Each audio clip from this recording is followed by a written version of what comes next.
কি বিচিত্র সাজ! আমি মনে ভাবতেছিলেন এ কোন মহারাজ আজি শুভক্ষণে রাত পোহালো।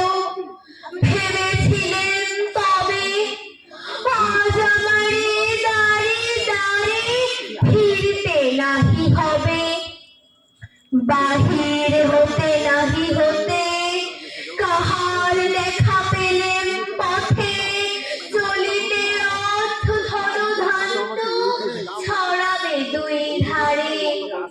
মুঠা মুঠা কুড়িয়ে নেব নেব ভারে ভারে, দেখি